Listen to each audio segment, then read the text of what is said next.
dilarang ngeunah-ngeunah di dunia teh, dilarang ngagugu ka hayang teh euy. Ningan kitu. Aduh, Allahu Rabbi ripuh. Jadi ngagugu ka hayang teh eta teh larangan ti Gusti.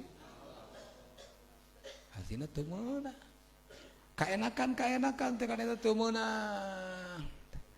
Jadi dunia mah tempatna uji, tempatna balahi.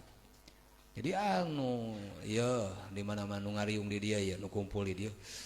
Resepna hayang eureun tina masalah mah nya paeh we geus.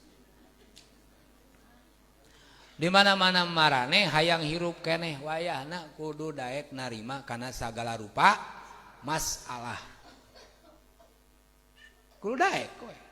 Di mana-mana mung aral aing embung loba masalah. Nya paeh ngadoa ka Allah. Gusti abdi mah ripuh cicing di dunia teh hayang maot. Pek. Sok bisi aya nu pesen ayeuna. Hayang maot aya doana. Aya doana bisi. Rek hudang teh peuting tahajud rek didoakeun.